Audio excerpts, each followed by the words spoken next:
Picture this. It's 2 a.m. in Hamburg, Germany, 1943. Air raid sirens pierce the night as families scramble for their cellars. But tonight is different. Tonight, they hear something new cutting through the darkness, a deep, rhythmic thunder that seems to shake the very foundations of Nazi Germany. This isn't the familiar whine of smaller British bomber. This is something else entirely, something massive, something that would change the course of the war and haunt German memories for generations. What you're hearing is the Avro Lancaster bomber, Britain's silver giant that turned the tide of World War II. But here's what most history books won't tell you. The story of how this single aircraft didn't just bomb Germany into submission, it psychologically broke an entire nation. Today, we're diving into the untold German perspective of the Lancaster bomber, and trust me, what they thought of this flying fortress will shock you. To understand the true shock of the Lancaster's arrival, we need to step back into 1940. When Germany believed it had already won the air war over Europe. The German Air Force, known as the Luftwaffe, had crushed Poland's air force in days, swept aside French aviation, and come tantalizingly close to breaking the Royal Air Force during the Battle of Britain. Even after failing to achieve air superiority over England, German commanders remained confident in their defensive capabilities.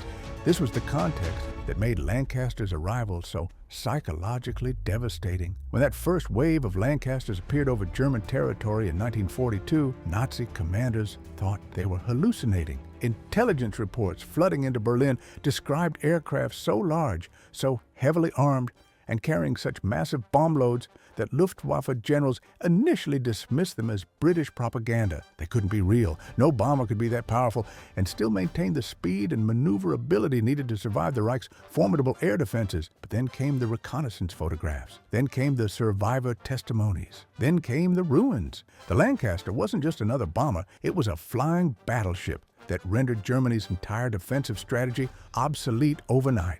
German engineers who had spent years perfecting their anti-aircraft system suddenly found themselves staring at wreckage from a machine that operated on principles they didn't fully understand.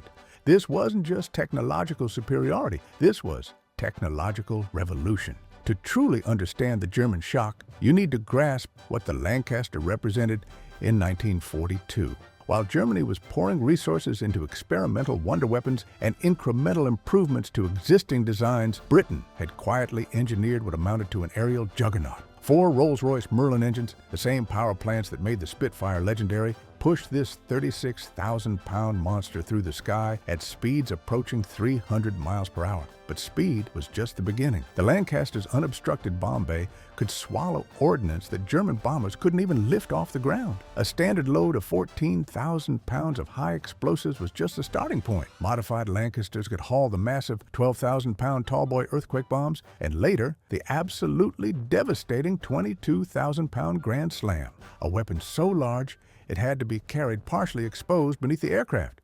German pilots, accustomed to engaging Wellingtons and Hamptons that might carry 4,000 to 6,000 pounds of bombs, suddenly faced formations of aircraft, each carrying more destructive power than entire squadrons of their previous opponents. The mathematics of warfare had fundamentally shifted, was on the wrong side of the equation. The Lancaster's combat debut over German soil came with Operation Millennium, the 1,000-bomber raid on Cologne in May 1942. For German civilians and military personnel alike, this was their first taste of what Britain's new weapon could accomplish. But it wasn't just the scale of destruction that shocked them, it was the clinical precision with which it was delivered. Unlike the scattered, opportunistic raids of earlier years, the Lancaster formations moved with mechanical inevitability. They flew in disciplined streams, each aircraft maintaining formation despite fierce anti-aircraft fire. German radar operators, accustomed to tracking smaller formations that would scatter under pressure, watched in growing horror as these new bombers simply absorbed their defensive fire and continued toward their targets. Flak gunner Hans Miller, stationed near Cologne that night, later recalled, "We threw everything we had at them. The sky was black with our shells, but they just kept coming, like they were flying through a light rain instead of the heaviest barrage we could manage." Through the spring of 1942, German defenders began to notice an unsettling pattern. The mystery bombers appeared with increasing frequency, each time demonstrating capabilities that challenged everything they thought they knew about air warfare. The April 17th raid on the Augsburg aircraft factory was a revelation and a warning. 12 of these new aircraft, flying in broad daylight, penetrated deep into German territory at altitudes that made interception difficult. Despite losing 5 aircraft to fighters and flak, the surviving bombers delivered their payloads with devastating precision. The Maschinenfabrik Augsburg-Nürnberg plant, critical to German aircraft production, was crippled. Churchill himself praised the mission publicly, inadvertently confirming German fears that this was no experimental weapon, but Britain's new standard heavy bomber. What terrified German analysts wasn't just the successful attack, it was the cold calculation behind it. These weren't desperate raids by a cornered enemy. These were systematic, methodical strikes by an adversary that had quietly revolutionized strategic bombing while Germany was distracted by its early victories. The Tirpitz attack attempt on April 27th drove the point home further. The German battleship, hidden in Norwegian fjords and protected by some of the Reich's most sophisticated defenses, was suddenly within reach of British bombers. The attack failed due to weather, but the message was clear. Nowhere in occupied Europe was beyond the range of these new aircraft, but nothing, absolutely nothing, could have prepared Germany for the night of May 30th, 1942. Operation Millennium, the first 1,000-bomber raid in history, targeted Cologne with a force that defied comprehension. Air Chief Marshal Arthur Bomber Harris had scraped together every available aircraft, including training planes and their instructors, to mount this unprecedented assault. His goal wasn't just military, it was psychological. As Harris later wrote, the aim of the combined bomber offensive should be unambiguously stated. It is the destruction of German cities, the killing of German workers, and the disruption of civilized life throughout Germany. From the German perspective, the evening began like any other wartime night in Cologne. Air raid wardens prepared for what they assumed would be another modest British effort, perhaps 50 or 60 bombers dropping their loads before fleeing back across the channel. Radio operator Wilhelm Jonen, stationed with the German Air Force Night Fighter Unit, later recalled the moment they realized something unprecedented was happening. Our radar screens were lighting up like Christmas trees. There were so many contacts that we couldn't distinguish individual aircraft. It looked like the entire Royal Air Force was crossing the channel, and in a sense, it was. Among the 1,046 aircraft thundering toward Cologne that night, the Lancaster force represented the spearhead of Britain's new strategic bombing capability. While older Wellingtons, Stirlings, and Hamptons made up the majority of the force, it was the Lancasters that carried the heaviest bomb loads and flew with the most devastating precision. Cologne's flak defenses, which had confidently repelled dozens of previous raids, were overwhelmed within minutes. Obergefreiter Franz Weber, manning an 88mm anti-aircraft gun, described the horror of that night. We fired until our barrels were red hot and our ammunition was nearly gone, but still they came, wave after wave. The sky was black with aircraft. For every one we shot down, 10 more appeared behind it. The destruction was unlike anything Germany had experienced in just 90 minutes. More bombs fell on Cologne than had been dropped on London during the entire Blitz. The medieval city center, with its iconic Gothic cathedral, was transformed into a boonscape of rubble and flame. Over 45,000 people were left homeless in a single night. German pilot Major Martin Drews, one of the Luftwaffe's most successful night fighter aces, engaged several Lancasters during the Cologne raid and came away shaken. In his post-mission report, he wrote, "These new bombers absorb punishment that would destroy any German aircraft. I scored direct hits with my cannon and watched pieces fly off the target, yet it continued on course and completed its bomb run. They are built like flying fortresses. This resilience wasn't accidental, it was engineered." While German bombers prioritized speed and payload, British designers had learned harsh lessons from the early war years.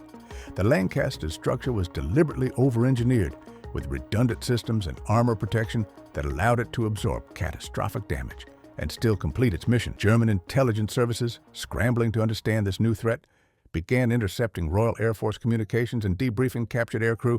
What they learned was terrifying. The Lancaster wasn't experimental, it was entering full production. Royal Aircraft factory reports spoke of hundreds rolling off assembly lines in Britain and Canada. More disturbing still, these aircraft were just the beginning of a systematic campaign to obliterate German industrial capacity. Oberst Josef Kammhuber, commanding Germany's night fighter defenses, submitted an urgent report to German Air Force headquarters after analyzing the Cologne raid.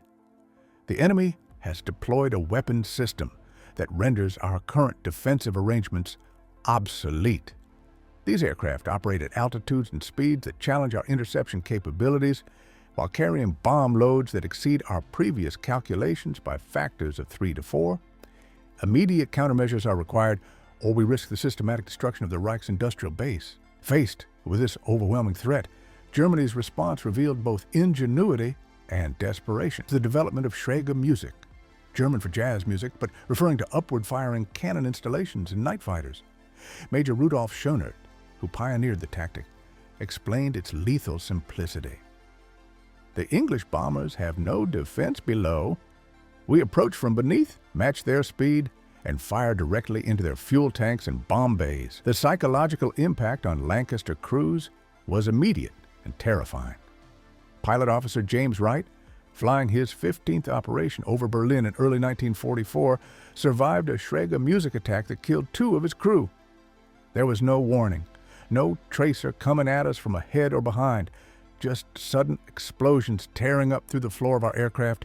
For weeks afterward, every Lancaster crew was looking down into the darkness, knowing death could come from below without warning. German night fighter Ace Oberleutnant Martin Becker, who perfected the Schrager music technique, recorded 58 kills using upward-firing cannons.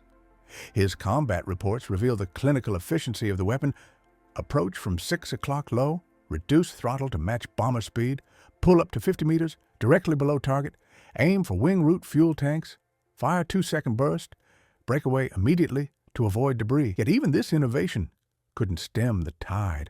For every Lancaster destroyed by Schrager Musik, 10 more appeared in the bomber streams. The mathematics of attrition remained firmly in Britain's favor.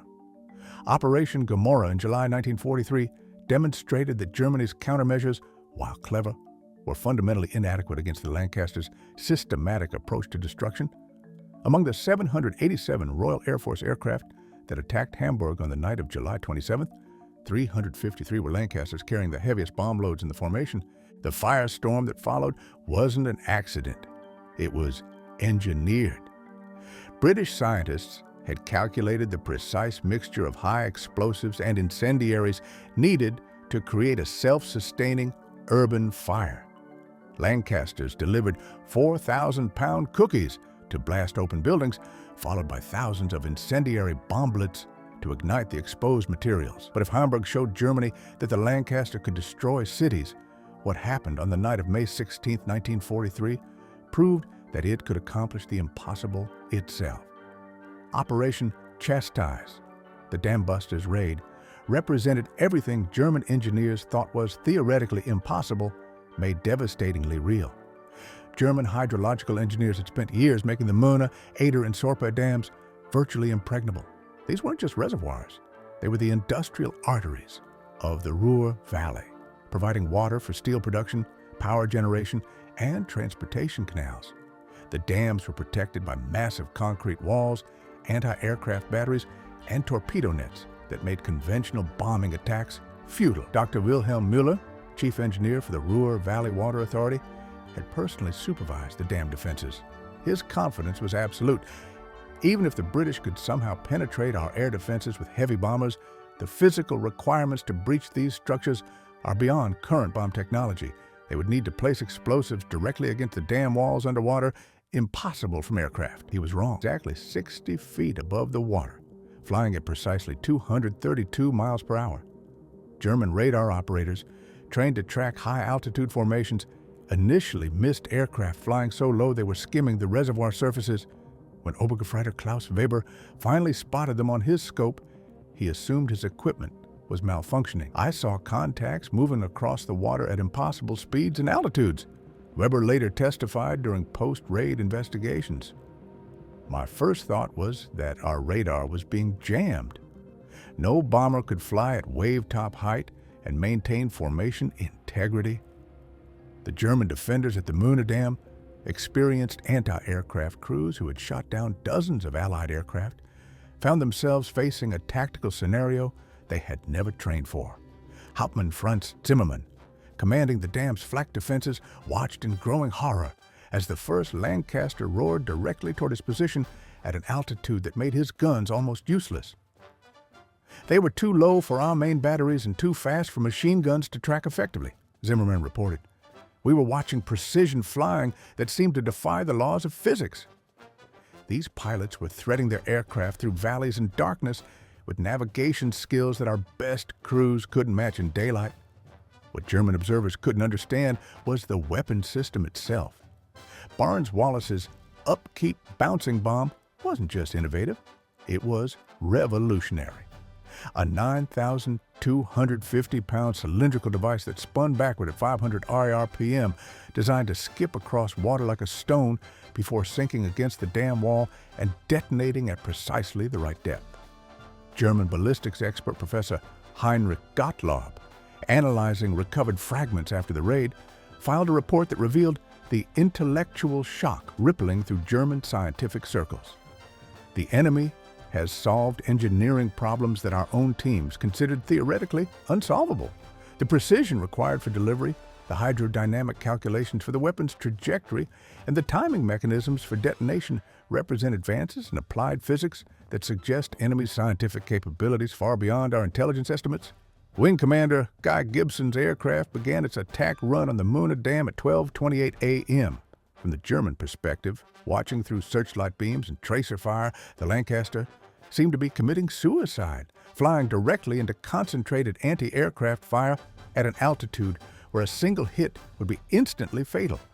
But Gibson's aircraft never wavered. Flying with mathematical precision, the Lancaster released its bouncing bomb at exactly the right distance, altitude, and speed. German defenders watched in stunned silence as the cylindrical weapon skipped across the water surface 4 times before disappearing beneath the dam wall. The explosion, when it came, defied German understanding of conventional demolitions. Instead of the sharp crack of typical aerial bombs, this was a deep, prolonged rumble that seemed to come from the earth itself. The massive dam wall, engineered to withstand any conceivable attack, developed a crack that spread with inexorable certainty.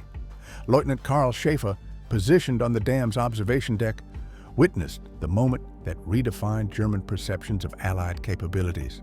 The water began as a trickle through the crack, then it became a stream. Within minutes, it was a torrent that tore away sections of concrete as if they were made of sand. In 30 minutes, 330 million tons of water were pouring through a breach that grew larger with every passing second. The psychological impact on German observers was immediate and profound. These weren't just dams being destroyed. They were symbols of German engineering excellence, infrastructure that represented the Reich's industrial might. Watching them crumble under such a precise, calculated attack shattered assumptions about German defensive superiority. Radio operator Hans Kleiner, monitoring emergency communications that night, recorded the growing panic in official channels. By 2 a.m., reports were flooding in from multiple locations. The Eder Dam had been breached. The Sorpe Dam was damaged. Entire valleys were flooding, but what terrified our commanders wasn't just the physical destruction, it was the realization that the enemy could strike targets we considered absolutely secure. The flooding that followed devastated German infrastructure for hundreds of miles. Power stations were submerged, rail lines washed away, and industrial facilities throughout the Ruhr Valley were crippled. But beyond the immediate tactical damage was a strategic realization that chilled German leadership. If the British could breach the dams, no target in the Reich was safe from their reach. By late 1943, German analysts were compiling statistics that painted an increasingly desperate picture. The Lancaster force was growing exponentially while German defensive capabilities were being systematically degraded. Major General Adolf Galland, commander of German fighter forces, submitted a classified assessment that revealed the mathematical reality Germany faced. Enemy bomber production now exceeds our fighter production by factors that make attrition warfare unsustainable. For every Lancaster we destroy, they complete 3 more. For every pilot we train, they graduate 5. The industrial arithmetic of this conflict has turned decisively against us. The numbers were indeed stark.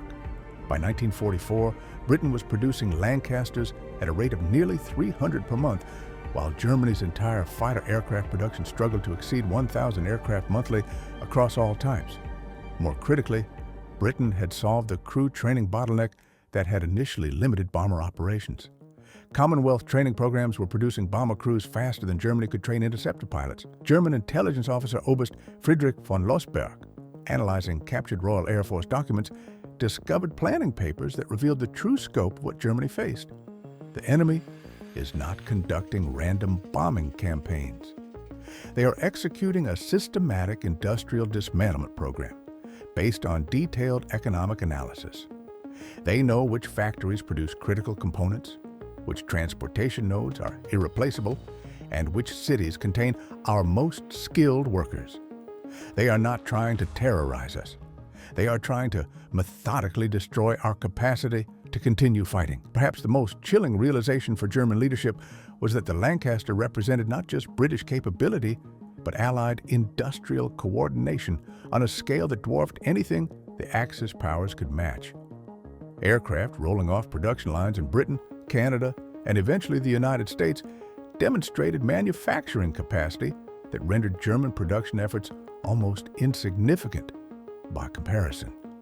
Reichsmarshal Hermann Göring, whose German Air Force had once dominated European skies, privately admitted to his staff by late 1943, "We are no longer fighting an Air Force.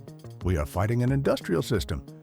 Every night, they send us a reminder that they can build aircraft faster than we can destroy them, train crews faster than we can kill them, and produce bombs in quantities that exceed our capacity to defend against them." The Lancaster had become more than a weapon. It was proof that Germany had fundamentally miscalculated the nature of modern warfare. In an age where industrial capacity determined military outcomes, Britain had created a machine that embodied everything Germany lacked: overwhelming production, systematic planning, and the technological sophistication to strike any target with precision. As 1943 ended and 1944 began, German defenders increasingly understood that they were not fighting to win. They were fighting to delay the inevitable. The silver giants that crossed German skies each night weren't just carrying bombs. They were carrying a message written in mathematics and engineering. The war was already lost, and all that remained was to determine how long Germany would take to accept that reality. By 1944, something fundamental had shifted in the German psyche. The Lancaster was no longer just an enemy aircraft. It had become a symbol of inevitability, a mechanical angel of death that appeared with clockwork precision to remind Germany that resistance was futile. Luftwaffe Ace Major Heinz Wolfgang Schnaufer, the most successful night fighter pilot in history with 121 confirmed kills, captured this psychological transformation in his final combat report. "We are no longer fighting aircraft, we are fighting time itself. Every night they return, and every night there are more of them. My men no longer speak of victories, they speak of survival.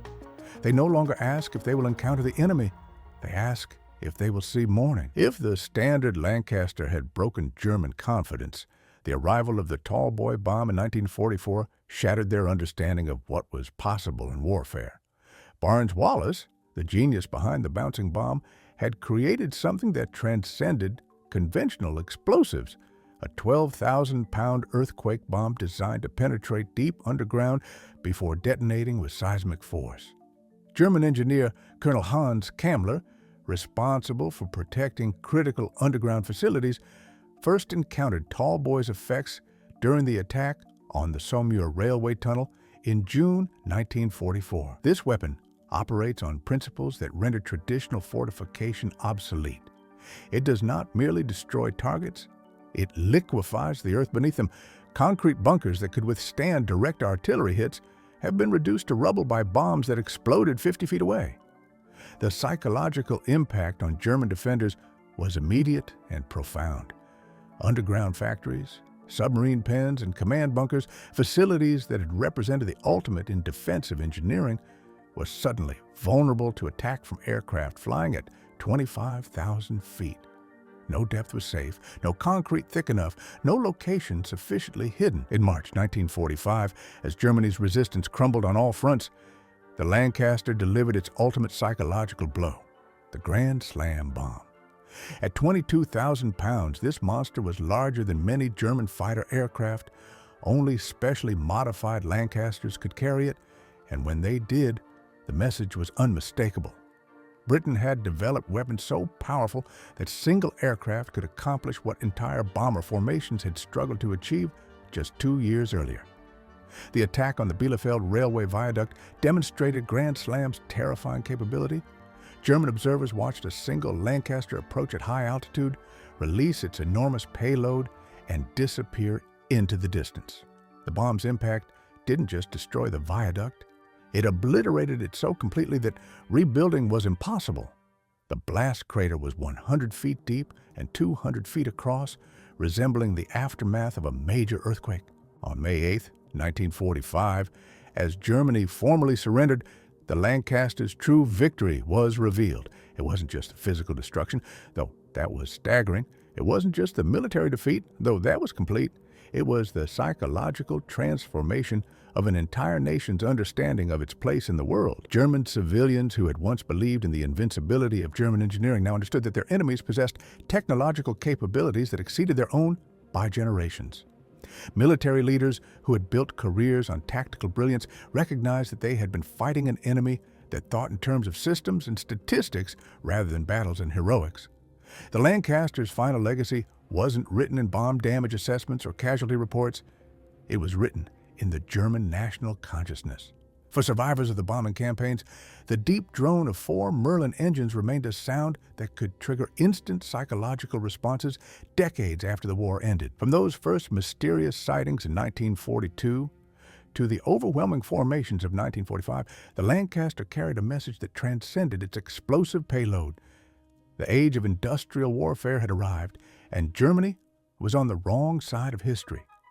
It wasn't just a bomber, it was a harbinger of a new kind of conflict where victory belonged to whoever could best harness the productive power of modern civilization. For Germany, that silver giant thundering through their skies each night wasn't just carrying bombs, it was carrying the future, and that future had no place for Nazi Germany. And if you want to explore more untold stories of the legendary aircraft that shaped our world, make sure to subscribe. Because every machine has a story, and every story has the power to change how we see the past and the future.